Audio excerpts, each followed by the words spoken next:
Have you heard of binomial theorem? How many of you are hearing about binomial theorem for the first time? Can you write in the comments, chat box? You can just write first time. Okay, Bhagyashree hearing for the first time. Okay, Ankita fine. Okay, Prachi you also nailed it first time. Okay. So see, this is a topic from class 11, I think, class 11 core mathematics. When we come across binomial theorem, it's very easy, very scoring. In IPMAT, they do not ask you very tough questions from it. Completely formula based, just like logarithms. And probably one lecture is good enough to cover it. In the past, not many questions have been asked, but whenever they have asked you questions from binomial theorem, they were very, very easy. Okay, there are a handful of properties.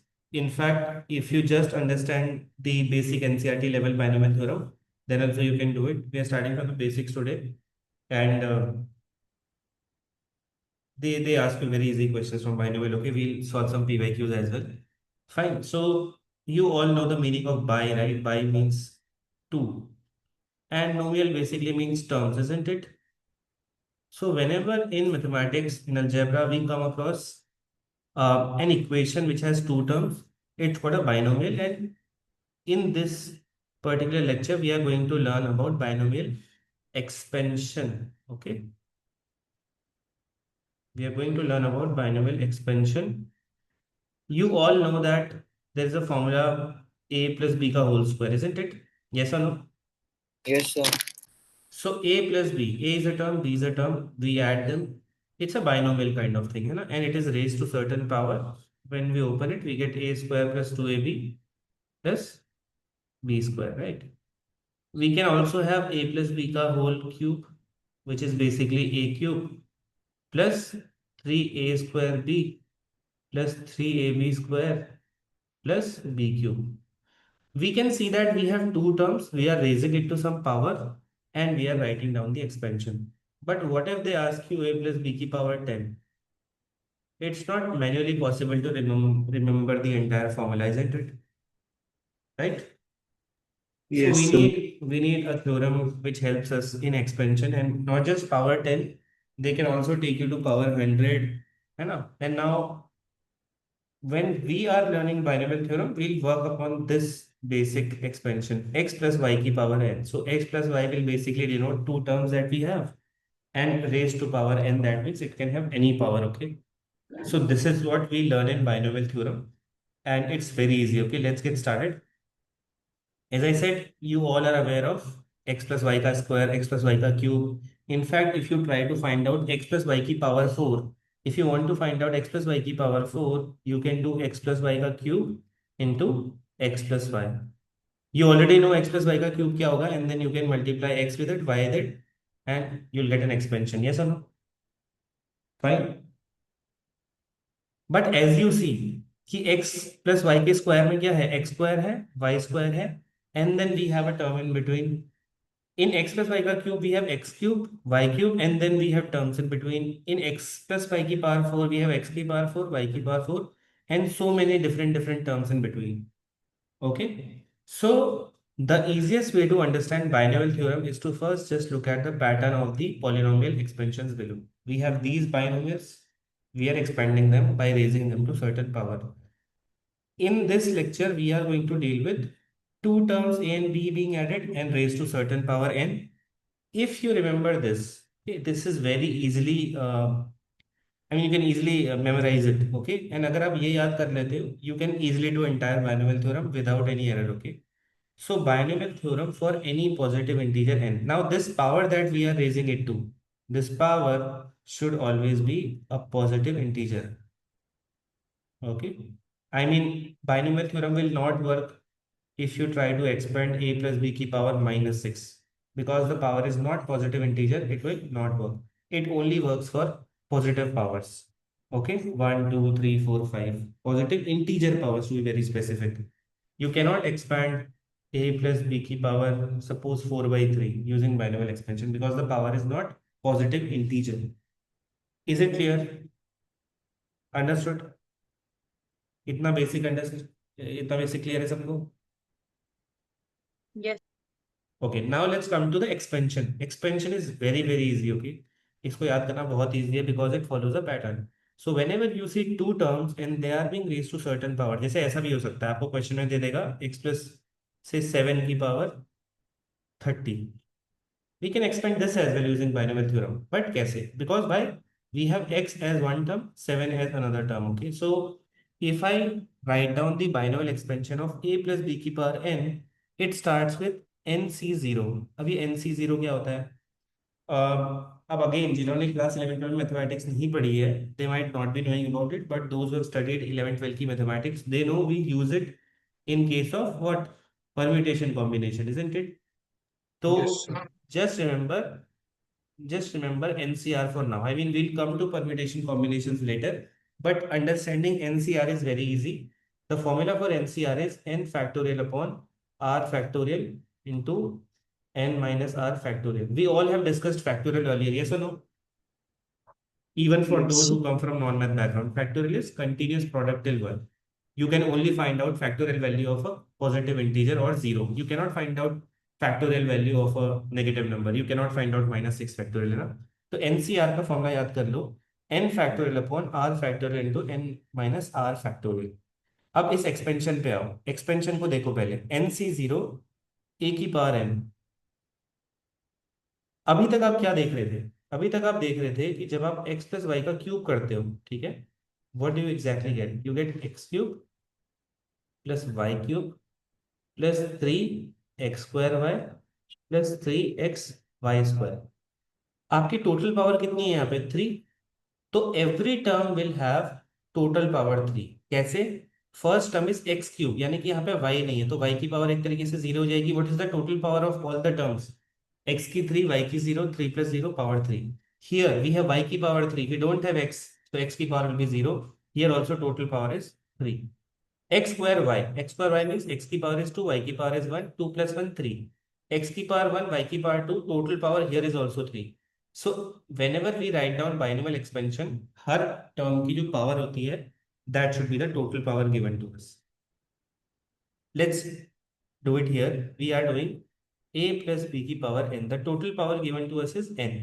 We started with nc0 a की power n, तो एक तरीके से क्या होगा? b की power 0, because b की power 0 नहीं, मैं b का कुछ लिखा नहीं हुआ है, right? What is the total power? n.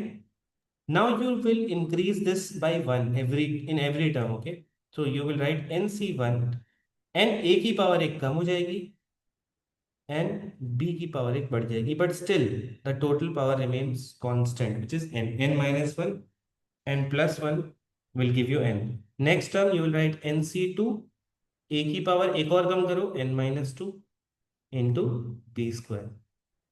Then अगर आप इसको करते जाओगे करते जाओगे करते जाओगे आगे को, तो nc3, nc4, nc5, nc6, like this, there will be a moment when you will reach ncn minus 1, है ना? ncn minus 1, a की पावर 1, b की पावर n माइनस 1. तो एक तरीके से ये याद रख लो कि जो नीचे होता है, ठीक है, r होता है, वही b की पावर होती है, और बची हुई पावर a की होती है. And lastly you will come to ncn. NCN में क्या होगा? b की पावर पूरी फुल हो जाएगी, a की पावर 0. तो what is the pattern here? We have to give a coefficient which is called nc0, nc1, nc2, and like this we'll keep coming till ncn. How do the powers work? जो r की value होती है नीचे, है ना, NCR में जो नीचे r की वैल्यू होती है, that only is the power of b. So a की पावर and b की power 0. In the upcoming terms you will keep reducing power of a by 1 1 1. So a की पावर n थी पहले term में, दूसरे में n माइनस 1, तीसरे में n माइनस 2. ऐसा करते करते एक टाइम आएगा जब a की पावर हो जाएगी n minus n, which will be a की पावर 0. एंड b की power will start with 0, will make it, I mean will increase it by 1, b की पावर 1, देन b की पावर 2, एंड लास्ट टर्म में b की power हो जाएगी total n. क्या ये एक्सपेंशन थोड़ा क्लियर है आपको? Yes Om, what's your doubt? Sir ये एनसीआर का यूज क्यों कर रहे हैं हम, या क्या ये समझ नहीं आया। ये यूज ऐसा होता है, देखो, अगर पहले ही पैटर्न आपको क्लियर है कि लिखेंगे कैसे इसको. Will start with nc0 plus nc1, nc2, nc3, ऐसे करके ncn तक जाएंगे. And first term will start with full power of first term, 0 power of second term. Then every term that we have next, उसमें जो full power थी जिसकी, वो एक एक कम होती जाएगी, और लास्ट वाले टर्म में 0 बन जाएगी. एंड फर्स्ट टर्म में दूसरे वाले की power was 0. It will keep increasing by 1 and become total n in the last term. The best way to check it is कि भाई आपकी टोटल पावर जो है वो n है या नहीं है, यानी कि जो यहाँ थी already. Every term has total power n if you check. n minus two plus two is n, 1 plus n minus 1 is n, है ना? 1 plus n minus 1 is n, n plus zero is n, here n plus zero is n। पहले pattern clear है सबको? Yes sir. Yes. ठीक है। इस pattern को आप एक दो बार लिख लोगे तो आपको बहुत इजी आ जाएगा। अब आप मुझसे वो पूछ रहे हो कि ये NC0 का मतलब क्या है। आपको पता है ना, जब मैं इस फॉर्मूले पे फोकस करूँ एक्स प्लस वाई का क्यूब, अगर मैं एक्स प्लस वाई का क्यूब लिखता हूँ तो कायदे से मुझे बाइनोमियल एक्सपेंशन में कैसे लिखना चाहिए? It will be n, n क्या है 3, NC0 x की पावर n y की पावर 0, ऐसे लिखना चाहिए, ऐसा ना? Yes sir. फिर यस एन सर। सी वन एक्स की पावर n-1 वाई की पावर 1 प्लस NC2 एक्स की पावर n-2 वाई की पावर 2 प्लस लास्ट में NCn एक्स की पावर 0 वाई की पावर 3। 3C0 की वैल्यू क्या होती है? देखो, अगर आप 3C0 की वैल्यू निकालने जाओ, ये है NCR, है ना? मैंने भी आपको थोड़ी देर पहले NCR का फॉर्मूला बताया था, that is n factorial upon r factorial into n minus r factorial. तो 3C0 की वैल्यू आएगी, n क्या है 3, तो n फैक्टोरियल अपॉन r क्या है 0, 0 factorial into n minus r factorial, 3 minus 0, that means 3 factorial. 3 factorial से 3 फैक्टोरियल गया, 1 अपॉन 0 फैक्टोरियल की वैल्यू होती है 1, वी गेट 1, राइट? तो कायदे से यहाँ पे क्या 3C0 की वैल्यू क्या हो जाएगी 1, y की पावर 0 की 1, what do we ultimately get x cube, right? ऐसे ही अगर आप 3C1 की वैल्यू निकालोगे, 3C1 की वैल्यू क्या आएगी, n factorial upon r factorial into 3 - 1 2 factorial. तो 3 फैक्टोरियल अपॉन 2 फैक्टोरियल की वैल्यू क्या होगी? 3 इंटू 2 फैक्टोरियल, 1 फैक्टोरियल तो 1 हो गया, 2 फैक्टोरियल से 2 फैक्टोरियल गया, वी गेट 3। तो this coefficient will actually be 3x square y, राइट? प्लस 3C2 की वैल्यू क्या होगी, n factorial upon r factorial n minus r factorial, this will again be 3, so 3xy square. And lastly 3C3 की value भी 1 होती है, अगर आप कैलकुलेट करोगे ऐसी 1 आएगी, एक्स की पावर 0 भी 1 है, लास्ट में बचा वाई क्यूब। तो ये जो फॉर्मूला आप एक्चुअली लिखते हो एक्स प्लस वाई क्यूब का, ये बाइनोमियल एक्सपेंशन के थ्रू आता है। एंड ये जो NC0 NC1 NC2 है, these are called coefficients. Is it clear? Yes sir. ठीक है। यार इससे हम लोग वही फॉर्मूला डिराइव कर रहे हो ना, कौन सा? एक्स प्लस वाई का क्यूब। हाँ, एक्स प्लस वाई का क्यूब, एक्स प्लस वाई का की पावर 4 लिखना चाहते हो तो भी आप इससे डिराइव कर सकते हो, ठीक है? अंडरस्टूड? तो ये जो ये फॉर्मूलाज एक्चुअली बिल्ड हो रहे हैं, ये बाइनोमियल थ्योरम से ही बिल्ड हो रहे हैं, ठीक है? क्लियर? Yes sir. ठीक है। Now let's look at the formula and have some observations. Okay, हमारा क्या था टर्म, a प्लस बी की पावर n का जब हम एक्सपेंशन करते हैं तो we started like this, isn't it? NC0 a की पावर n, b की पावर 0, फिर NC1 a की पावर n-1, b की पावर 1, ऐसा करते करते करते लास्ट में NCn a की पावर 0, b की power n। This is how we write it. So what are the observations? The coefficients NCR occurring in the binomial theorem are called binomial coefficients। तो ये सब NC0 NC1, they will ultimately become numbers when you calculate their value, so they are called binomial coefficients। Clear? There are n plus 1 terms in the expansion of a plus b की power n, that means one more than the index। जब आप लोग x plus y का square लिखते हो, suppose वापस आते हैं स्लाइड में, जब आप लोग x प्लस वाई का स्क्वायर लिखते हो, how many terms you get, 1 2 3, तो पावर कितनी थी 2, टर्म्स कितने मिले 3। When you write x plus y का cube, power was 3, how many terms do you get, 1 2 3 4, तो 3 से एक ज्यादा। Similarly when you calculate x plus y की power 4, power is 4, how many terms do you get, 1 2 3 4 5। So जितनी भी power होती है हमेशा number of terms binomial expansion में उससे एक ज्यादा होता है। Is it clear? One more, right? Yes और नो? तो अगर यस आपसे कोई सर। पूछ ले, अगर आपसे कोई पूछ ले कि भाई एक्स प्लस वाई की पावर 10 जब लिखेंगे तो कितने टर्म्स होंगे, तो आप बोलोगे 1 more than power 11 terms. Okay. In the successive terms of the expansion, the index of a goes on decreasing by unity। unity का मतलब होता है 1। तो मैथ्स में किसी भी क्वेश्चन में कहीं भी यूनिटी लिखा हो उसका मतलब मान लो 1, ठीक है? तो in the successive terms of the expansion the index of A goes on decreasing by 1। तो ए का इंडेक्स कम हो रहा है ना, n से n-1 फिर n-2, ऐसा करते करते लास्ट में 0 बन जाता है।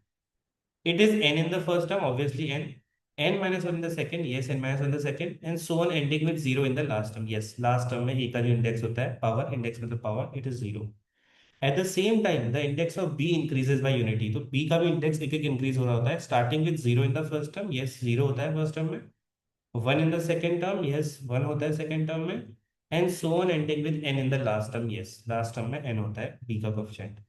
In the expansion of a plus b की power n, the sum of indices of a and b, यानी कि powers of a and b, is always n in the first term, n in the second term, so on equal to n in the last term. Thus, it can be seen that the sum of indices of a and b is n in every term of the expansion. That also I have shown you already, you know. Clear?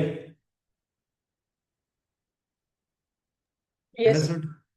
ठीक है. Now, why do we even use binomial theorem? You can see a classic question over here which says that which one is larger, 1.01 की power इतनी बड़ी या फिर 10,000 ज्यादा बड़ा हो. It's quite impossible to calculate 1.01 की power this, maybe even on calculator, या फिर आप कह सकते हो कि भाई अगर आप ऐसे डायरेक्टली देख करके बताओगे, you cannot compare the values, right? So what is the way out? Can you use binomial theorem here? Can you just break down 1.01 as 1.1 plus 0.01? कर सकते हैं सर? एंड कितने जीरोस है, 1 2 3 4 5 6, सो 1 2 3 4 5 6. Can you right it like this? See this is already solved. इसकी तो value हमको direct पता है कि 10,000 है, but we don't know the exact value of 1.01 की power this, isn't it? So can we break it down like this? And now if I apply binomial theorem तो क्या होगा? सबसे पहले nc0, तो ये 1 2 3 5 6 nc0, फर्स्ट टर्म की power क्या हो जाएगी? फुल m, फुल ये, और दूसरे की पावर 0 होगी. पहला term. What will be the next term? Next term क्या होगा? NC1. राइट, तो this one C1 Yes. Into 1 की पावर आप कुछ 1. भी करो तो भाई 1 ही आएगी, है ना. लेकिन 0.01 की पावर इस बार 1 हो जाएगी, इजंट इट? Yes, sir. ठीक है. हमेशा याद रखना, nc0 की वैल्यू हमेशा 1 होती है, ठीक है, और nc1 की वैल्यू हमेशा होती है n इंटू n-1/2. ठीक है, ऑब्वियसली, बिकॉज अगर आप nc1 निकालोगे तो क्या होगा? n factorial upon 1 factorial into n minus, अच्छा sorry just a second, Sir, n I guess. हाँ हाँ सॉरी सॉरी, एन सी अच्छा nc1 की वैल्यू निकाल रहे हैं ना, ठीक है. nc1 की वैल्यू क्या होती है? n factorial upon 1 factorial n-1 factorial. n factorial को आप क्या लिख सकते हो? n into n-1 factorial upon आपके पास n-1 फैक्टोरियल है, तो this becomes n, okay, not n n-1. वो nc2 की वैल्यू होती है, ठीक है. This is n always. तो ये कैलकुलेशन में आपको थोड़ा हेल्प करेगा कि nc1 की वैल्यू n होती है, nc0 की वैल्यू 1 होती है, ncn की भी वैल्यू 1 ही होती है, ठीक है. अब ये nc0 है, इसको जबरदस्ती फॉर्मूला लगा के निकालने की जरूरत नहीं है, 1 लिखो. 1 की पावर इतनी बड़ी 1 होगा, एंड 0.01 की पावर भी 1 ही होगा, इसकी पावर 0. यस और no? Yes, sir. Next term you have this 1 10 100 1000 10,000 lakh 10 lakh, ठीक है. तो 10 लाख इस पे से लिख दे रहा हूं मैं, इंटू 1 की पावर एनीथिंग विल बी 1, 0.01 को ऐसे ही आप ऐसे ही लिखो, ठीक है, प्लस अदर टर्म्स, आगे को और भी टर्म्स आएंगे. यस और नो? यस और no? Now 1 it becomes 1. 10 lakh का 0.01, यानी कि 10 लाख में से दो जीरोस हटा दो, कितने जीरोस बचेंगे? 4 जीरोस बचेंगे. यस और नो? इसमें 6 जीरोस थे ना.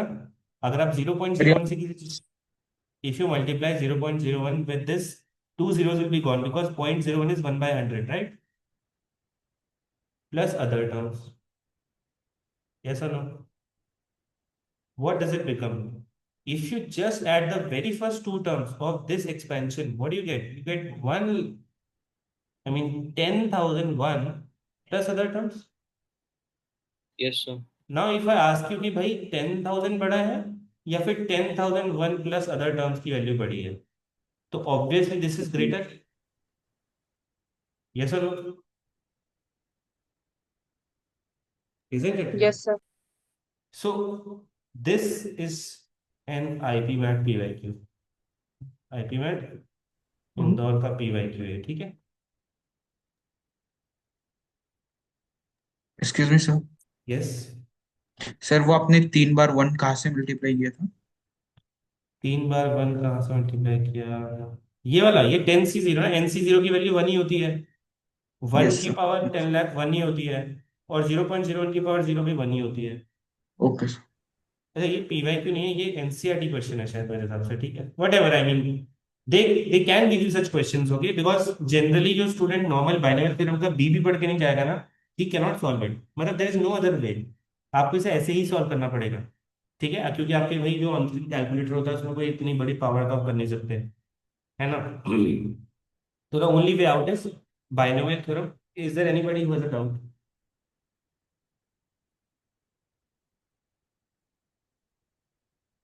This is easy, right? तो अगर यस सर। अब से अगर आपको ऐसे कोई भी क्वेश्चन मिलेंगे विच इज लार्जर, दिस और दिस, तो अगर आप उसको स्प्लिट कर सकते हो दो टर्म्स में, you will get the clue कि भाई हमको बाइनोमियल थ्योरम बता, ठीक है? और जनरली हाँ, मैंने यहाँ कितने टर्म्स कैलकुलेट करे इसके?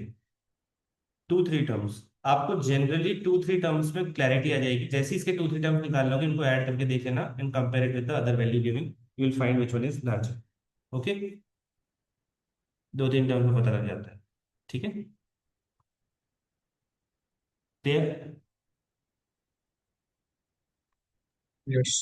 ठीक है, now let's come to general term, very important, okay, बहुत ही इंपॉर्टेंट है, बिकॉज आगे को जितने भी कंसेप्ट आएंगे वो जनरल टर्म पे बेस्ड है। जनरल टर्म क्या होता है? आपको एपी एपी में पता था ना जनरल टर्म क्या होता है? एक एपी का जनरल टर्म क्या होता है? nth term of an AP is what? a plus n-1d, है ना? N-1। जीपी का आपको पता था कि nth टर्म क्या होता है? a r की पावर n-1, है ना? जीपी में क्योंकि रेशियो चलता है, ये Yes, एपी sir. में चलता है और ये जीपी में चलता है। वैसे ही भाई बाइनोमियल थ्योरम में भी अपना एक जनरल टर्म है। What are general terms?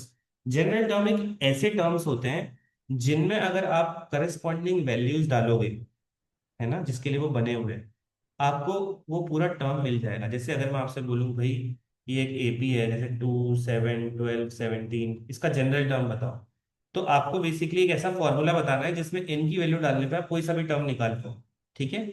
तो जनरल टर्म हमें क्या हेल्प करते हैं? General terms help us to directly calculate any particular term, ठीक है, इन अ सीक्वेंस, ठीक है? यही काम होता है जनरल टर्म का। अब जनरल टर्म एपीजीपी में जनरल टर्म क्या होता है, सॉरी बाइनोमियल में जनरल टर्म क्या होता है? तो बाइनोमियल में जनरल टर्म होता है जो, उसको आप हमेशा कैसे लिखोगे, मैं उसका नोटेशन बता देता हूँ, हमेशा वैसे ही याद रखना उसको। You will always right it like TR+1 and is always NCR, ठीक है? A की पावर n-R और B की पावर R, ये आपका जनरल टर्म है। इसको आप ऐसे के ऐसे ही याद रख लो। याद क्या रखना है इसको, आपको पता ही है ऑब्वियसली भाई कि अगर आप मान लो, अच्छा एक बात बताओ, आपके पास बाइनोमियल एक्सपेंशन है अगर a प्लस बी की पावर n का, ठीक है? तो आपके पास टोटल कितने होते हैं? You have a total of n+1 terms, yes और no? Yes, sir. Yes sir. तो भाई ऑब्वियस सी बात है, पहले टर्म को आप क्या बोलोगे? T1, T2, T3, T4, T5 ऐसे करके रखोगे, नाम उनके, है ना? यस यस और नो? सर। तो TR+1 क्यों बोला जाता है? उसको पहले देखो कि भाई, जो आपको लग रहा है ना यहाँ पे कि TR+1 क्यों बोल रहे हैं ऐसे, अगर मैं आपसे बोलूं यार मुझे बताओ T1 बताओ आप मुझे, है ना? तो TR+1 को T1 बनाने के लिए आपको पता है ना, ये जो सीक्वेंस शुरू होती है बाइनोमियल की, ये NC0 से शुरू होती है, यस और no? Yes Yeah. Sir. It starts with NC0। सो यानी कि R को 0 रखना पड़ेगा। जब आप R को 0 रखोगे तो आपका क्या बनेगा? T0+1, and that will be NC0, A की पावर n-0, तो n-0 तो n ही होता है, और B की power 0। This is actually the first term of A plus B की पावर n, यस और no? This is actually yes term one of your binomial expansion, ठीक है? तो अभी इसको पढ़ते हैं आगे, ठीक है। ये लिखा गया हुआ है, देखो, in the binomial expansion of a plus B की power n we observe that the first term is nc0 a की power n, second term is nc1। तो सेकेंड मतलब two, second is something that relates to two, तो उसके लिए second के लिए r क्या होता है, वन। फर्स्ट मतलब वन होता है हमेशा, लेकिन वन के लिए r क्या होता है यहाँ पे, zero. The third term is third relates to three, उसके लिए r क्या होता है, थ्री के लिए two, and so on. So, looking at the pattern of the successive terms, you can say that r plus 1th term is NCR. तो obviously जब r plus 1 term की बात करोगे, तो जो यहां लोगे NCR वो एक कम होता है। यस और नो? अंडरस्टूड कि क्यों लेते हैं हम एक कम? तो ये आपका जनरल टर्म है, इसको याद कर लो, और ये आपको बहुत हेल्प देगा। Is it clear? Yes, sir. अब ये हेल्प कैसे देगा? मैंने अगर आपसे पूछा कि x प्लस टू की पावर फाइव है, और मैंने आपसे बोला इसका मुझे आप फोर्थ टर्म बताओ, फोर्थ टर्म को कैसे ब्रेक करोगे? T R plus one. Clear? Yes. यानी कि आप क्या रखोगे, एन सी थ्री रखोगे। यहाँ पे एन क्या है आपका पावर, यहाँ पे five, five C three, first term की पावर एन माइनस आर, तो एक्स की power N minus r, n कितना है फाइव, आर कितना है थ्री, एन सी आर, और वाई की सर ये पावर है। वापस बता सकते हो? ये मैंने आपको बोला कि भाई अगर आपको कभी भी किसी बाइनोमियल एक्सपेंशन का कोई टर्म निकालना है, तो मैंने आपको ये बताया पहले कि, जैसे मैंने आपसे क्या बोला अभी, मैंने आपसे बोला कि अगर टर्म वन निकालना है, ठीक है, किसी का स्पीक, किसी का माइक ऑन है, please turn off your mic. Okay, so term one, term one हमेशा क्या होता है, पहला टर्म क्या होता है आपका, एन सी जीरो, ए की पावर एन, बी की पावर जीरो। ये आपको समझ में आ गया था कि जीरो से क्यों लिखते हैं? Yes sir, yes. तो चलो इसको हटाते हैं, मैं आपको डायरेक्टली बताता हूँ कि मैं एक्स प्लस टू की पावर फाइव का मतलब ये एक बाइनोमियल टर्म है, उसकी पावर फाइव है, मैं इसका फोर्थ टर्म निकालने जा रहा हूँ। तो जिस नंबर का टर्म निकालना होता है उसको आप टी आर प्लस वन करके लिखोगे हमेशा। क्यों? T R plus one is always N C R, A की power N minus R, B की पावर आर। तो आपने आर को रख दिया थ्री, बिकॉज आप निकालने क्या गए, फोर्थ टर्म। ठीक है, तो आर बेसिकली क्या होता है हमारा, कौन सा टर्म आपको चाहिए वो, एंड एन क्या होता है, power of the binomial expansion. तो एन हो गया, एन हो गया फाइव, तो एन सी आर रखूंगा इसे, ऐसे आर की वैल्यू थ्री आएगी ना फोर्थ टर्म के लिए। Yes sir. बस उसको रखते गए, एक्स की पावर एन माइनस आर यानी कि फाइव माइनस थ्री टू, और वाई की पावर आर यहाँ चला दो बस। वाई क्या है आपका, टू है। Clear? Okay sir. Yes sir. This is how you find out. अब फाइव से थ्री की वैल्यू निकालने के लिए n factorial upon r factorial into n minus r factorial, five into four, three factorial cut जाएगा, two factorial आएगा, यानी कि टेन आ जाएगी इसकी वैल्यू। तो आप इसे लिख दोगे ten x square into eight, that is basically eighty x square will be the fourth term of this, जब इसको एक्सपेंशन करोगे इसका। ठीक है, अंडरस्टूड? क्लियर है? Yes sir. ठीक है, तो अब it's very easy, I mean somebody says कि भाई, चलो इस पे हम एक और क्वेश्चन करते हैं।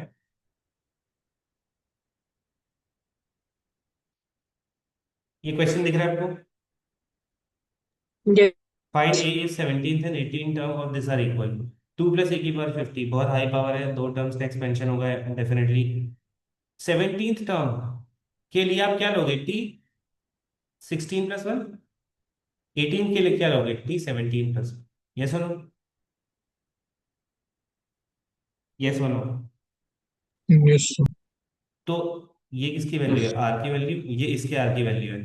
तो इसका जनरल टर्म निकालो जरा, बताओ इसका जनरल टर्म क्या आएगा, इसका सेवन, इसका 17 टर्म के लिए बताओ टर्म कैसे लिखेंगे। एन क्या है, व्हाट इज एन?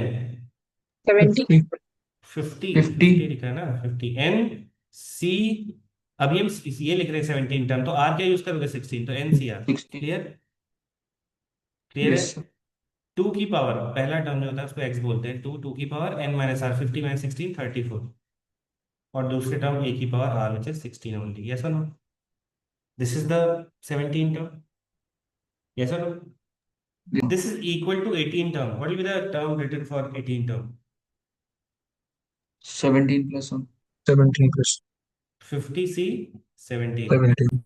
into 2 की पावर n माइनस आर यानी कि 33, और a की power r which is 17, right? these are equal। 2 की पावर Yes. 33 से 2 की पावर 34 कट जाएगी, सिर्फ 2 बचेगा। a की पावर 16 से a की पावर 17 कट जाएगी, सिर्फ a बचेगा, right. What do we have now? 50 से 16, 50 से 16 क्या हो जाएगा? n factorial upon r factorial into n minus r factorial into 2 वहां पड़ा हुआ n factorial upon r factorial into n minus r factorial into a। 50 factorial से 50 फैक्टोरियल गया, 16 फैक्टोरियल से 17 फैक्टोरियल जाएगा, तो खाली 17 बचेगा। 33 फैक्टोरियल से 34 फैक्टोरियल में सिर्फ 34 बचेगा। तो कितना आ जाएगा आपका? What do we want? A ना। तो क्या जाएगी ए की वैल्यू? देखो, ये 17 यहाँ बचा है, 2 से मल्टीप्लाई होगा, है ना, तो राइट हैंड साइड में से ए बचेगा। 17 एंड 2 मल्टीप्लाई होंगे, यहाँ बचेगा 34, यहाँ आएगा 34, कटेगा कटेगा, ए विल बी 1। कैसा लोग? सर एक Yes, कैलकुलेशन sir. कर रहा समझाओ ना। कौन सा कैलकुलेशन? ये वाला? हाँ ये एनसीआर का फॉर्मूला लिखा ना, nCr is equal to n factorial upon r factorial into n minus r factorial. तो एन है कितना? 50, तो एन फैक्टोरियल आया ऊपर। आर कितना है? 16, तो 16 फैक्टोरियल। एन माइनस आर यानी कि 50 में 16 या 34 फैक्टोरियल इंटू 2 यहाँ बचा था। देखो 2 की पावर 33 से 2 की पावर 34 कट जाएगा ना, तो 2 बचेगा ना खाली। ये सुनो, यस सर। ए की पावर 16 से ए की पावर 17 कटेगा, तो खाली ये बचेगा। तो यहाँ ये 2 आ गया एक्स्ट्रा, जो यहाँ पे लिखा हुआ था, ये वाला 2। Then here also 50 factorial, NCR में 50 factorial N factorial upon R कितना है? 17, so R factorial 17 factorial. 50 minus 17 33 factorial into A यहाँ बचा हुआ है, ये वाला है। 50 फैक्टोरियल से 50 फैक्टोरियल कटा। अगर आप 17 फैक्टोरियल को 16 फैक्टोरियल से काटोगे, कितना आएगा? 17 फैक्टोरियल को क्या लिख सकते हो? 17 इंटू 16 फैक्टोरियल अपॉन 16 फैक्टोरियल। ये दोनों कटा तो 17 बचा। ये सुनो, ऐसे ही यस 33 फैक्टोरियल से 34 फैक्टोरियल को काटोगे तो 34 ही बचेगा बस। तो बस 17 इंटू 34 यहाँ है, 34 नीचे है, ये दोनों 34 ने काटा एक दूसरे को, ये बचा 1। Clear? Yes sir. That's it. तो ऐसे क्वेश्चन आपको मिल सकते हैं, ठीक है। इस एक्सपेंशन का ये टर्म वो टर्म बराबर है, इसकी वैल्यू बताओ, उसकी वैल्यू बताओ। आपको अगर जनरल टर्म लिखना आता है, if you don't commit a mistake here T R plus 1 वाले में, तो आप इजीली कर लोगे, ठीक है। अंडरस्टूड? क्या जनरल टर्म सबको क्लियर है? Yes, sir. ठीक है। Now let's come to middle term. आपको पता है कि भाई मिडिल टर्म भी तो होता है, जैसे कि अगर आप ए प्लस बी का स्क्वायर लिखते हो, A square plus 2ab plus B square, ये मिडिल टर्म है, ऐसा नो? Yes, sir. तो हम ऐसा कह सकते हैं ना, ऑब्वियसली, जब कोई बाइनोमियल एक्सपेंशन है, मान लो ए प्लस बी, और उसकी पावर इवन है, तो टोटल नंबर ऑफ टर्म्स कितने होंगे? ऑड होंगे। यस और नो? Yes, obviously sir. ना, because even plus one, total number of terms कितने होते हैं? इवन प्लस वन यानी कि पावर प्लस वन, तो इवन प्लस वन क्या होता है? Odd terms. तो total number of terms odd होंगे। जैसे कि एक छोटा एग्जांपल इसका ले लेते हैं, ए प्लस बी का स्क्वायर। ए प्लस बी का स्क्वायर करोगे तो 3 टर्म्स आते हैं। ऑड नंबर ऑफ टर्म्स जब भी होते हैं तो एक सिंगल मिडिल टर्म आता है, यस और नो? बिकॉज आधे इधर आधे उधर एक बीच में, राइट। Yes, sir. तो जब भी आपको एक ऐसा बाइनोमियल एक्सपेंशन दिखेगा जहां पे पावर इवन है, total number of terms will be odd, and there will be one middle term. कोई दिक्कत नहीं, एक मिडिल टर्म आएगा, बढ़िया, क्लियर। बट अगर मैं आपसे पूछता हूँ कि भाई ए प्लस बी की पावर क्यूब क्यूब करो आप, तो आप क्या करोगे? A cube plus 3a² B plus 3ab² plus B cube. When power is odd, total number of terms is even, yes और नो? तो कितने मिडिल टर्म हो जाएंगे? 2 मिडिल टर्म होंगे, दोनों बीच में है, यस और नो? Yes, sir. तो whenever we have even power, we'll have total odd number of terms and a single middle term. But आपकी जब पावर इवन होती है, सॉरी ऑड होती है, तो total number of terms is even, and that is why we'll have 2 middle terms. Is it clear to the example? Yes, sir. ठीक है। अब इसको आप और क्लैरिटी से करो। If n is even, total number of terms in the expansion will be n plus 1, and even plus 1 is kind of odd. Since n is even, so n plus 1 is odd, therefore middle term is n plus 1 plus 1 by 2, और आप सीधा याद रख लो कि n by 2 plus 1 term, यानी कि अगर आपने, अभी मैंने आपको क्या करके दिखाया है, x प्लस वाई का स्क्वायर, तो कौन सा टर्म मिडिल टर्म होगा? n by 2 plus 1th। तो 2 by 2 plus 1 यानी कि second, obviously x plus y का स्क्वायर जब होता है तो x square plus two x square plus y square होता है, तो सेकेंड टर्म ही तो मिडिल टर्म होता है, ऐसा नो? तो just remember, whenever we have even power, there are total odd number of terms, एक सिंगल टर्म बनेगा। कंफ्यूजन होता है तो छोटा एग्जांपल ले लेना, एक्स प्लस वाई का स्क्वायर, उससे देख लेना, ठीक है? And that term is n by 2 plus 1th term of the expansion. Clear? Yes, ये sir. सब जैसे कि एग्जांपल है आपके पास x प्लस 2y की पावर 8, ठीक है? इसमें टोटल नंबर ऑफ टर्म्स कितने हो जाएंगे? 8 plus 1 9 terms. Yes, 9 sir. Terms है तो ऑड नंबर ऑफ टर्म्स है, चार इधर चार इधर, एक टर्म बीच में रहेगा और ये मिडिल टर्म हो जाएगा। तो हमें सीधा दिख रहा है कि ये कौन सा टर्म है, 8/2 प्लस 1th, यानी कि 8/2 इज 4, 4 प्लस 1, यानी कि fifth term will be the middle term. Obviously चार टर्म लेफ्ट में होंगे, फिर अगला टर्म मिडिल टर्म होगा, तो वो कौन सा होगा? फिफ्थ टर्म ही तो होगा ये। यस और नो? यस और Yes, नो? तो this is the case of middle term. कई बार आपसे मिडिल टर्म्स पूछे जा सकते हैं कि इस बाइनोमियल एक्सपेंशन में मिडिल टर्म क्या है, ठीक है? तो बस छोटा सा एग्जांपल ले लेना, एक्स प्लस वाई का स्क्वायर और एक्स प्लस वाई का क्यूब, जब पावर इवन होती है तो odd number of total terms होते हैं, एक सिंगल टर्म निकलता है। जब पावर ऑड होती है, total number of terms even हो जाता है, तो दो मिडिल टर्म्स निकलते हैं। Is it clear? Yes, sir. So let's come to the odd case. If power is odd, n is odd, then n plus 1, because total number of terms will be n plus 1. So n plus 1 odd plus 1 even होगा obviously. So there will be two middle terms and they will be n by 2 plus 1th term and n plus 3 by 2th term. ठीक है? n plus 1 by 2, n plus 3 by 2, है ना? और उस case में क्या होता है, जब पावर इवन होती है तो n by 2 plus 1th term। ये करते करते आपको याद हो जाएगा। Is it clear? बहुत कुछ ज्यादा नहीं है। क्लियर? yes, sir. ठीक है। Next we come to term independent of x. This is also very interesting and very easy. Okay, term independent of x का मतलब क्या समझते हो?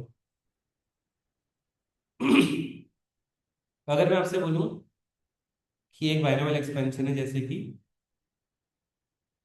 x प्लस 2 का स्क्वायर, तो इसमें क्या आएगा? X square plus 4x plus 4। Yes और नो? आएगा? Yes, एक्स स्क्वायर में x पड़ा हुआ है, हाँ। 4x में x पड़ा हुआ है, हाँ। क्या इस टर्म में कुछ x दिख रहा है आपको? कुछ नहीं है इसके अंदर। यस और नो? No. yes, तो this is term independent of x। Yes और नो? एक तरीके से इसमें इसमें कोई x का कुछ नहीं है, x की पावर 0 है। तो which term do we call term independent of x? जहां पे जिस टर्म में x की टोटल पावर 0 हो जाएगी, उसी टर्म को बोलते हैं टर्म इंडिपेंडेंट ऑफ x। जैसे इस 4 में x की कोई पावर नहीं है, लेकिन हम कह सकते हैं कि x की पावर 0 है। यस और no? Right? Understood? Yes, sir. लेकिन आपको कैसे क्वेश्चन देगा? आपको कैसे सिंपल क्वेश्चन नहीं देगा कि x प्लस 8 की पावर 50 करके मेरे को बता दो कि टर्म इंडिपेंडेंट ऑफ x। वो आपको यहाँ पे फ्रैक्शन टाइप का कुछ डाल के दे देगा, जैसे यहाँ दिया हुआ है, देख रहे हो आप? इन the expansion of x plus 1/x की पावर 2n। यहाँ पे वैल्यू नहीं दी है उसने, 1/x दिया है। Where x is not equal to 0, obviously 1/x है तो x 0 नहीं हो सकता, बिकॉज डिनोमिनेटर में 0 नहीं आ सकता। The middle term is this, ठीक है? ऑब्वियसली भाई पावर 2n है, यानी कि इवन पावर है। इवन पावर है तो टोटल नंबर ऑफ टर्म्स कितने हो जाएंगे? ऑड। जब odd number of total terms होते हैं तो वन मिडिल टर्म होता है सिर्फ। यस और नो?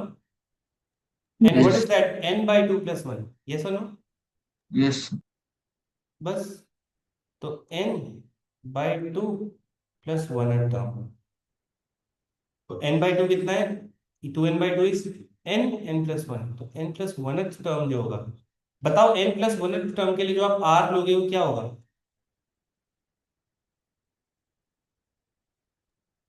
अगर हाँ मेरे को n, अगर मुझे सातवां टर्म निकालना है t7, तो r क्या लोगे? 6। ऑब्वियसली तो 6, हाँ, तो n प्लस 1 टर्म के लिए, n प्लस 1 mm, टर्म के लिए जो r होगा उसको आप n लोगे, ठीक है? N, अब आप जनरल टर्म लिखो जरा, इसका इसका जनरल टर्म लिखो, क्या आएगा? NCR। तो NCR, r मतलब मेरे को nth टर्म निकालना है इसका, तो NCR पहला टर्म क्या है? x की पावर n माइनस आर, यानी कि 2n minus n which is n into y की पावर r। तो 1/y की पावर r, x की पावर r, r क्या है? अगेन n है। ये कटा, ये कटा, पूरा x कट गया, तो बचा क्या, 2n Cn, और 2n Cn एक कांस्टेंट वैल्यू होती है, सर यस और आर के नो? पावर एन कैसे है? सर ये कंसेप्ट एक बार वापस समझा सकते हो पूरा? आप इसको ऐसे देखो ना, देखो एक बार में समझो, देखो कैसे एक बार में समझ सकते हैं, बहुत इजी है भाई, ये कुछ नहीं है, आपको ज्यादा बस ऐसे कॉम्प्लेक्सिटी दिख रही है। बाइनोमियल में दो टर्म है, एक एक्स एक one by x, power even है। पावर इवन है तो total number of terms odd होंगे, ऑड नंबर ऑफ टर्म्स होते हैं तो एक मिडिल टर्म होता है, यस और no? Yes yes sir. N कौन सा टर्म होता है फिर मिडिल वाला, वो n by two plus n one by. होता है ना। N by yes two sir. Plus one term is the middle term, तो मैं इसका मिडिल टर्म निकाल रहा हूँ बस, ठीक है। अभी आप टर्म इंडिपेंडेंट कुछ भूल जाओ थोड़े, तो मिडिल टर्म निकालो, इसका मिडिल टर्म निकालो, क्या होगा? N by two n plus one term, n कितना है ये, पावर टू होती है एन। ना एन हमेशा, n by two plus one होती है, यही टर्म मिडिल होगा, ये सुनो। Yes sir. यस 2n/2 + 1 का मतलब क्या होता है, n+1 टर्म, ये सुनो। आपको यानी कि tn+1 निकालना है, तो भैया tn+1 है, जब मैंने आपको भी थोड़ी देर पहले समझाया था कि 10वां टर्म आपसे कोई पूछेगा तो आप क्या करोगे, उसको t ये 9+1 नाइन प्लस लिखो। जीरो। हाँ 9+1, और r को क्या लोगे, 9, ये सुनो। Yes sir. तो वैसे ही अगर tn+1 पूछ रहा है कोई आपसे, तो इसको लिखने में आप क्या करोगे, जो r आएगा आपका नीचे है ना, उसको क्या लोगे, n के बराबर लोगे। What is the general term, general term is NCr, first term की पावर n-r, दूसरे टर्म की पावर r, ये सुनो, यही तो होता है जनरल टर्म। इस r को यस। आप क्या करोगे, इसको आप n बना दोगे, क्यों, क्योंकि आपका कौन सा टर्म मिडिल टर्म आ रहा है, n+1, तो टोटल पावर n क्या है हमारी, 2n है ना। तो n c r क्या लोगे, n लोगे। फर्स्ट टर्म क्या है x, उसकी पावर n-r, तो 2n इज द n, और ये r में रह रहा है 2n माइनस ये, n कितना जाएगा n। दूसरा टर्म क्या है 1/x, उसकी पावर क्या ले लोगे, r, r क्या है अगेन n ही है। इसको आप सही से लिखोगे तो क्या आएगा, 2n/n इंटू एक्स की पावर n इंटू 1/x की पावर n, 1/x की पावर n, x की पावर n कटा, तो 2n/n बचेगा ना। यस क्या सर। इसमें आपको कुछ x से रिलेटेड दिख रहा है कि x स्क्वायर लगा हुआ है, x क्यूब लिखा हुआ है, no, this is term independent of x, ठीक है, term independent of x, clear है। ये इसका टर्म इंडिपेंडेंट ऑफ x है, किसका, इसका, इसका टर्म इंडिपेंडेंट ऑफ x निकालोगे तो इट विल बी दिस। अभी एक क्वेश्चन करोगे आपको सब समझ में आ जाएगा, क्लियर है, यस और नो? सर बट इसमें कोई नया कॉन्सेप्ट तो है ही नहीं, है तो मिडिल टर्म का ही कॉन्सेप्ट है। हाँ लेकिन बस ये आपको ऐसा बोल रहा है कि जब आपको ऐसे क्वेश्चन मिलेंगे जिसमें एक टर्म तो पूरा x की पावर में लिखा हो, एक 1/x करके लिखा हो, तो बाद में एक टर्म में जाकर के कट जाते हैं, एंड कोइंसिडेंटली यहाँ पे इसका middle term he term independent of x है। अभी मैं आपको समझाता हूँ, ठीक है, इसके क्वेश्चन करते हैं। ये क्वेश्चन दिख रहा है आपको, यस यस सर। इसमें आपसे कह रहा है टर्म इंडिपेंडेंट ऑफ x निकालो, ठीक है। टर्म इंडिपेंडेंट ऑफ x माने कि एक ऐसा टर्म जिसमें x की पावर 0 हो, तो आप इसका पहले जनरल टर्म लिखोगे, क्या लिखोगे, n। अभी आपको पता थोड़ी है कौन सा टर्म इंडिपेंडेंट है, ये सुनो, अभी आपको नहीं पता ना, yes right now you do not know which term will be independent of x, तो assume that tr+1 is independent of x। आपने मान लिया कि एक आर टर्म होगा कोई, वो इंडिपेंडेंट ऑफ एक्स है। अगर tr+1 निकाल रहे हो तो r की वैल्यू क्या लो, मतलब नीचे वैल्यू क्या लोगे, r लोगे, ये सुनो, ये सुनो। यस तो NCr, फर्स्ट टर्म की पावर n-r यानी कि 6 - r करोगे, करोगे, और दूसरे टर्म की पावर r करोगे, करोगे। जनरल टर्म लिख लिया मैंने, this is the general term of this, isn't it, yes और नो? यस ठीक है, जनरल टर्म लिख लिया। आपको मतलब किससे है, term independent of x, term independent of x क्या होता है, एक ऐसा टर्म जिसमें एक्स की पावर 0 हो जाए। तो क्या 6 CR का कोई लेना देना है एक्स से, नहीं, 6 CR को ऐसे छोड़ दो भाई। क्या इस 3/2 का कोई लेना देना है, नहीं।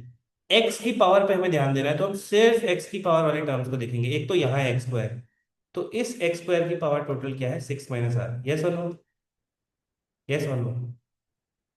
Yes sir. और आप मुझे बता सकते हो कि दूसरा x कहाँ पर है, दूसरा x यहाँ आ रहा है 1/x की पावर r में, तो 1/x की पावर r को दूसरे तरीके से क्या लिख सकते हो, एक्स की पावर माइनस वन। x की पावर माइनस आर। तो क्या मैं यहाँ पे लिख सकता हूँ x की पावर माइनस आर, यहाँ पे when I write the total power of x here, it is minus r, yes और नो, है ना? Yes sir. x की पावर -r है। So minus x raised to the power minus r. नहीं भाई, one by x को क्या लिखते हैं बताओ? एक्स की पावर -1 लिखते हैं ना। 1/x² को क्या लिखते हैं? X एक्स की की पावर power. -2। 1/x की पावर r को क्या लिखोगे? एक्स की पावर -1 लिखोगे ना। Yes, sir. Yes, sir. Please ये छोटी मोटी गलतियां मत करना, they will cost you a lot, okay later. इसको एक ही बार में उड़ा दो, एक ही बार में कर लो, ठीक है। छोटी मोटी गलतियां आईपी में अलाउड नहीं है, इसी के लिए वो वही आईपी का पेपर ले रहे हैं, उनको चाहिए कि भाई छोटी गलती करने वाले कौन है उन्हें पकड़ो, ठीक है। जो छोटी गलती नहीं करते हैं भाई उनका, what is the difference between 4 marks and 0 marks? और यही तो डिफरेंस है बस, ठीक है। They want people who don't commit mistakes that frequently, because later on when they give you big projects in IIMs and all, they will not entertain mistakes, and maybe if you do that mistake in corporate later in your jobs, if 1,000 people are under you, that mistake is going to affect 1,000 people. That is why they want people to कम गलतियां करें थोड़ा सा, and that is why they are taking these exams and all, okay? They are not just taking these exams to know किसकी English बहुत अच्छी है, किसकी maths बहुत अच्छी है। That does not work in real world. Real world में थोड़ा इंग्लिश का काम आएगा बोलने वगैरह, मैथ्स का कुछ ऐसा खास काम नहीं आता है, ठीक है।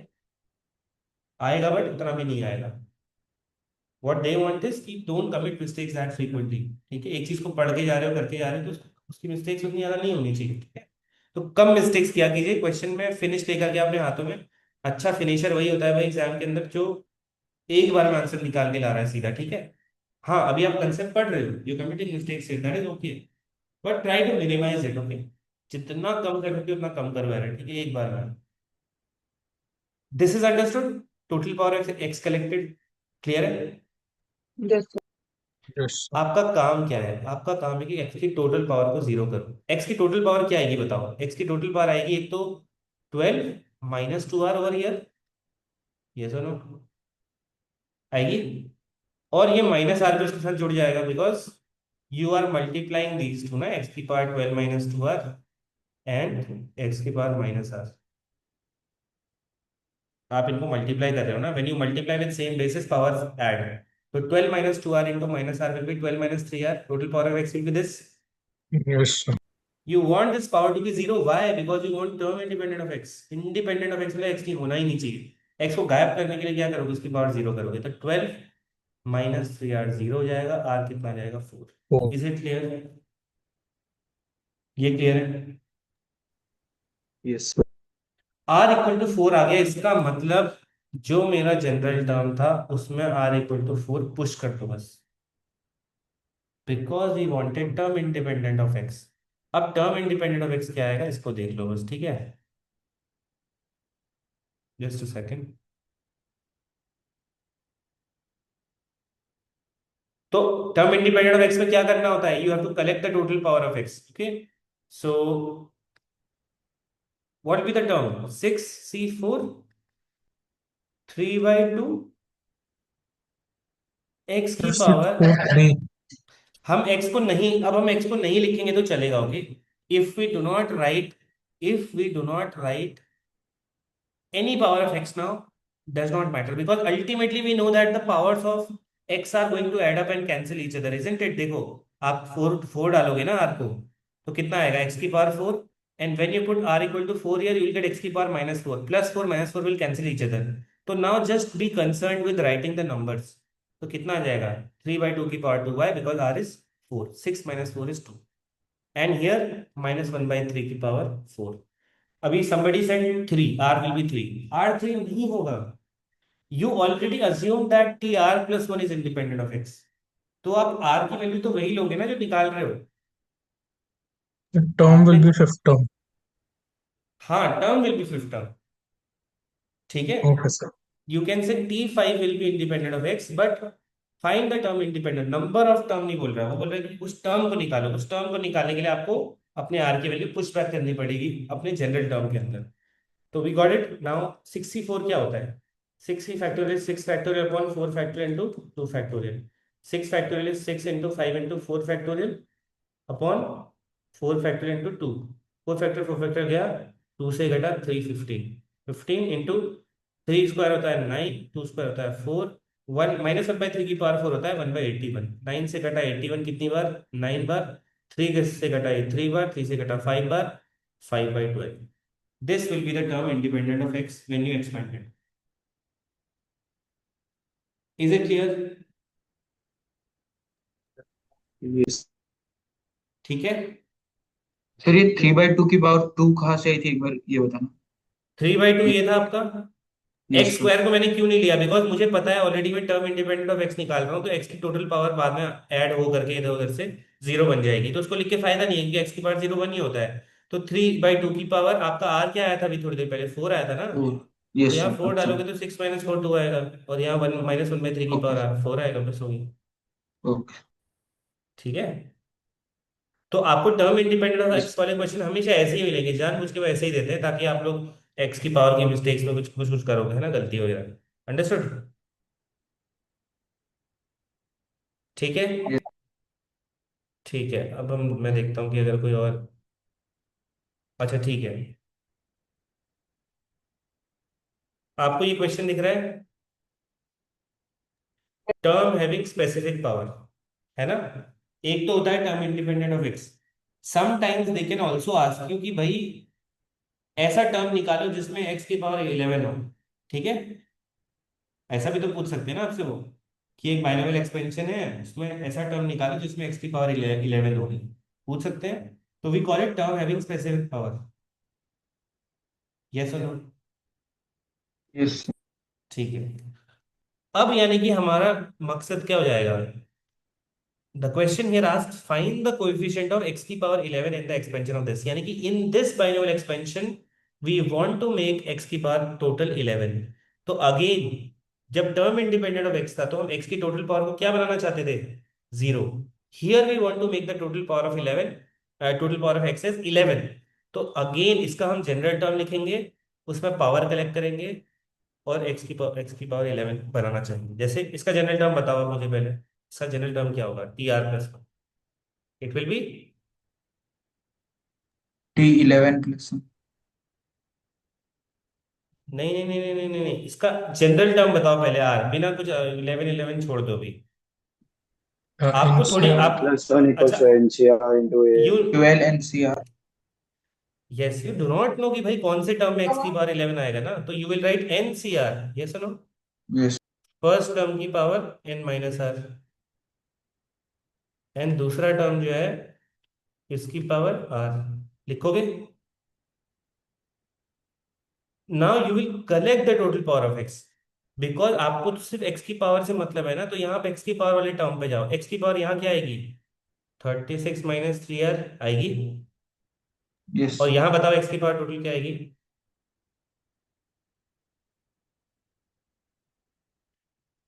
What will total power of X from here, की power -2R. -2r। Minus. -2r। ठीक है, what is the total power of X, ये 36 minus of -2r. Yes 36 - 3r -5r, okay, Yes. because these two will add up. Yes You want this power to actually become 11, so won't you just equate it with 11? You want it to become 11, right? आप चाहते हो ना कि yes 11 बन जाए। Yes, तो sir. R, Yes. तो r की वैल्यू कितनी आएगी, 5। Yes, sir. तो यानी कि आपका छठा टर्म जो है T6, because 5+1 you just got R = 5। T6 will be the term in which x की पावर क्या होगी, 11, और उसका कोएफिशिएंट क्या होगा, उसका कोएफिशिएंट होगा 12c। आर कितना आया था इसके लिए, 5। क्या ये आपको कोई कोएफिशिएंट देगा, नहीं देगा, इजंट इट। ये तो प्योर एक्स क्यूब वाला टर्म है ना, इससे कुछ मिलेगा आपको, 1 2 3 कुछ वैल्यू मिल रही है, नो नहीं नहीं मिल रही। बट इट विल डू -2 की पावर 5, है ना। तो -2 की पावर 5 इससे मिलेगा। Understood? This is the coefficient. What is coefficient, variable की जो पावर है उसके आगे जितना भी नंबर ऐड होगा मल्टीप्लाई होकर के इधर उधर से, उसी को कोएफिशिएंट बोलते हैं। तो 12c5 की वैल्यू निकालो, क्या आएगी, इट विल बी, या आप इसको ऐसे भी छोड़ सकते हो, है ना, -32 इंटू 12c5 ऐसे ही लिख लो, आप कोई दिक्कत नहीं है। This will be the term जिसमें x की पावर 11 होगी और ये उसका कोएफिशिएंट होगा। यस और नो? सर ये आपने 12C5 के बाद कुछ लिखा है क्या? x एक्स की पावर 11 ना, बिकॉज ऑब्वियसली हम वो टर्म फाइंड आउट कर रहे थे जिसमें एक्स की पावर 11 हो। ये उसका कोएफिशिएंट हो गया, ये एक्स की पावर 11 हो गया। तो हमने क्या यस किया सर। इसमें, हमने कुछ नहीं, जनरल टर्म लिखा, एक्स की टोटल पावर को 11 किया, उसके लिए आर निकाल लिया। ठीक है, क्लियर है? यही चीज को टर्म इंडिपेंडेंट ऑफ एक्स में what do we do, we make the total power of x equal to 0, we get that r and we start putting values. इसलिए मैं कह रहा था जनरल टर्म याद रख लो, जनरल टर्म को हमेशा ऐसे ही लिखना, बिल्कुल टी आर प्लस 1 करके। क्लियर है? Yes sir. अब हम इसका और एडवांस वर्जन देखते हैं, जो एडवांस नहीं है बेसिकली, बट अगेन आपको बहुत अच्छी चीज सिखाएगा। It is asking determine whether the expansion of this will contain a term जिसमें एक्स की पावर क्या होगी, 10। आप मुझे बताओगे, अब इसका जनरल टर्म बताओ क्या लिखूं, T r T plus r 1। Plus 1 18CR देन X x square square R minus 12 18 18 minus minus R minus 2 by x की पावर 8 आर। yes. आपको किससे मतलब है, आपको एक्स की पावर 10 से मतलब है, तो पहले पावर से मतलब रखो, ठीक है? एक्स की टोटल पावर बताओ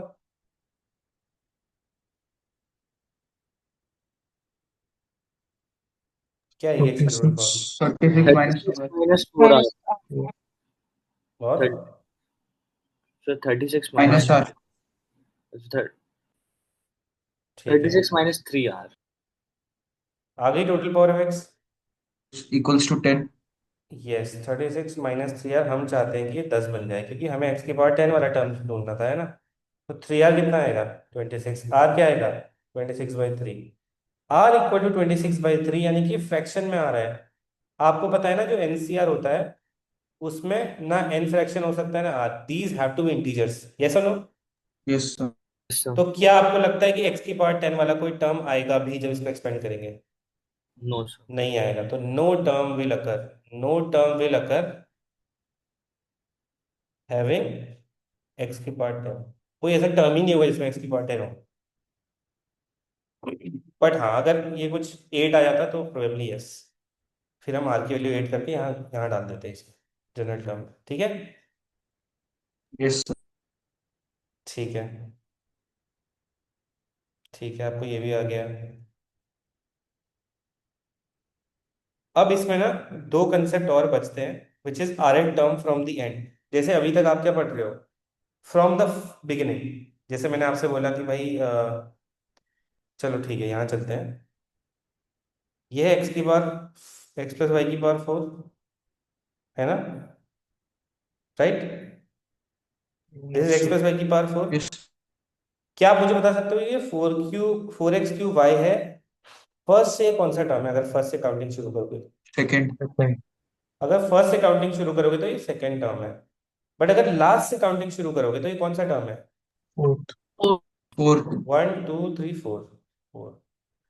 तो it is the same term, but जब शुरुआत से काउंटिंग कर रहे हो तो ये सेकेंड टर्म है।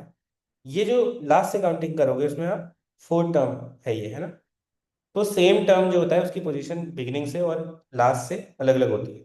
ठीक है, अभी तक जो आप फॉर्मूला यूज कर रहे थे वो बाय डिफॉल्ट बिगिनिंग से काउंटिंग वाले थे, मतलब शुरू से 11th टर्म निकालना, शुरू से फिफ्थ टर्म निकालना, शुरू से फोर्थ टर्म निकालना, शुरू से आरएथ टर्म निकालना, वो आप अभी तक कर रहे थे। ओके, जो अभी तक आप कर रहे थे दैट वाज फ्रॉम बिगिनिंग। अब हम उल्टा जाएंगे, ठीक है? Okay, is it clear? हम लास्ट से 7 टर्म कोई पूछेगा हमसे तो वो कैसे निकालते हैं देखते हैं, ठीक है? एक चीज ध्यान में रख लो कि इतना अगर आप याद रख लोगे ना तो आपको कुछ नहीं करना पड़ेगा। rth term from the end, rth term from the end will always be n minus r plus 2th term from the beginning। यानी कि याद रख लो, rth term from the end will always be equal to n minus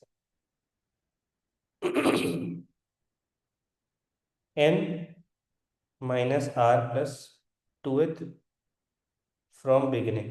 और हमें क्या आता है, अभी तक जो फॉर्मूले थे वो सारे बिगिनिंग वाले थे, ठीक है? जैसे मैं आपसे पूछता हूं इसी में आते हैं वापस, ठीक है। दिस इज आपका n क्या है, इसमें n 4 है, 4। ये सुनो। ये r क्या है, 2 था, ये सुनो। मतलब ये सेकेंड टर्म है ना, यस। Yes. ठीक है। तो r 2 था। What did you just found? You found that second term from beginning, ये सुनो। आपने सेकेंड टर्म फ्रॉम बिगिनिंग निकाला था ना अभी इसमें, ये second term yes from sir. Beginning है, right. This will be equal to n minus r plus 2n term from the end. Okay, sorry. यहाँ पे n है आपका 4। ये क्या है, हम निकाल क्या रहे हैं, हम rth term from the and निकाल रहे हैं ना, हम फ्रॉम एंड की बात कर रहे हैं, ठीक है। This term is what, 1 2 3 4 term from the end, ये sir, sir 4 term from end है। n क्या है मेरा, 4, ये सुनो। अगर मैं आपसे बोलूं कि second term from beginning, second term from beginning will always be equal to what, n minus r plus 2th।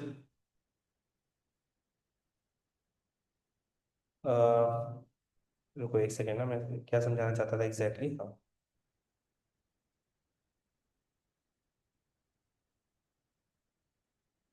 Fourth term from and, हम बात किसकी कर रहे हैं, फोर्थ टर्म फ्रॉम एंड की, ये सुनो। This is fourth term from the and, isn't it? Yes, sir. We are talking about fourth term from the end. It will be equal to n minus r plus 2th term from beginning। 4 4 गया, second from beginning। We can see it over here, yes और no, कि जो fourth term from the end है वही हमारा second from beginning है, yes और no. Yes, sir. Yes sir. इसका मैं आपको एक छोटा सा एग्जांपल देता हूँ कि अगर मैंने आपसे बोला कि भैया मुझे ये बताओ कि जो x प्लस 5 की पावर 10 होगा, ठीक है, इसमें अगर मैं आपसे पूछूं कि फोर्थ टर्म फ्रॉम बिगिनिंग जो होगा, फोर्थ टर्म फ्रॉम लास्ट, ठीक है, फोर्थ टर्म फ्रॉम एंड होगा, उसकी बिगिनिंग से पोजीशन बताओ, तो आप क्या करोगे, n minus r plus 2th from beginning. तो 10 माइनस 4 6 6 प्लस 2 8, यानी कि जो शुरू से 8वां टर्म होगा वही आपका लास्ट से चौथा होगा। Is it clear, yes sir. ये सुनो, समझ में आया सबको? ये क्या है, यस सर। आप, ये आपको दिया रहेगा कि आपको इस नंबर का टर्म एंड से निकालना है। आपके लिए, आपके पास कोई फॉर्मूला नहीं होता है लास्ट से निकालने के लिए टर्म, तो आप उसे पहले कन्वर्ट करोगे rth term from the beginning के terms में, and then you will do the calculation. So just remember this, that if you have been asked some particular rth term from the, just a second, अगर आपसे पूछा जाए rth term from beginning, from the end, it is always n minus r plus 2th term from the beginning। और beginning का formula आपको आता है, फिर टी आर माइनस वन करके करें। जैसे मैं अगर आपसे पूछूं कि x प्लस 7 की पावर 13 में मुझे 6 टर्म फ्रॉम एंड बताओ, उसकी शुरू से पोजीशन बताओ, बिगनिंग से क्या होगा, 13 minus 6 9. Plus n minus 9 r 9 तक। Plus 2 term from beginning. तो 13 माइनस 6 7 7 प्लस 2 9, यानी कि 9 टर्म फ्रॉम बिगिनिंग निकालना है। 9 टर्म फ्रॉम बिगिनिंग क्या होता है, T9। T9 के लिए क्या करोगे, T8 प्लस 1, T8। r की वैल्यू 8 डालोगे, उसमें एक्सपेंशन में डालोगे, आंसर आ गया। Clear, yes Yes, sir. sir. ठीक है। आज हम क्लास को इतना ही रखते हैं, एक छोटा सा कंसेप्ट बाइनोमियल में बचा हुआ है, आई थिंक वो नेक्स्ट क्लास में 20 मिनट्स में खत्म हो जाएगा।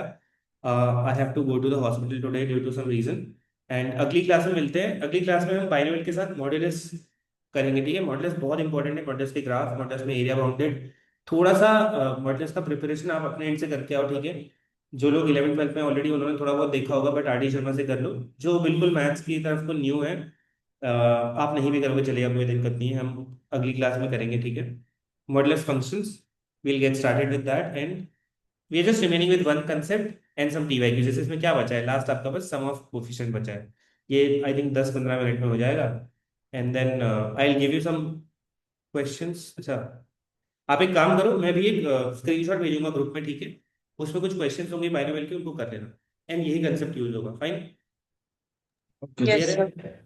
तो बाइनोमियल Thank समझ you. में आया, बाइनोमियल थोड़ा समझ में आया। बस बाइनोमियल में क्या करना होता है, जनरल टर्म याद रखो, टी आर प्लस कैसे लिखते हैं, एन प्लस आर वाला टर्म इंडिपेंडेंट ऑफ एक्स, मैंने बताया एक्स की टोटल पावर 0 करो, कोई स्पेसिफिक टर्म पूछेगा तो जो एक्स की टोटल पावर है उसको उसके बराबर कर दो, अगर आर की वैल्यू फ्रैक्शन में आई तो वो टर्म एग्जिस्ट ही नहीं करेगा। उसके बाद that's it, clear, yes sir. Okay. Yes, एक मैं आपको बस 2 मिनट लेता हूँ, एक चीज बता देता हूँ। सबसे आसान चीज होती है सम ऑफ ऑल कोफिशिएंट निकालना, कभी भी किसी में भी, किसी भी बाइनोमियल एक्सपेंशन में। कभी भी आपसे कोई सम ऑफ ऑल कोफिशिएंट पूछे तो put all variables equal to 1, put all variables equal to 1। जैसे x प्लस वाई की पावर 2 में करते हैं इसको अप्लाई, ठीक है? क्या होता है x square plus y square plus 2xy, ऐसा नो। कोएफिशिएंट क्या होता है, जो हर टर्म के आगे नंबर लगे होते हैं। x स्क्वायर के आगे कौन सा नंबर लगा है 1, ऐसा नो। वाई स्क्वायर के आगे क्या लगा है 1, टू टू इसके आगे क्या लिखा है, x स्क्वायर के आगे 2, ऐसा नो। तो what will be the sum of all coefficient here, 1 plus 1 plus 2 4, ऐसा नो। Yes sir.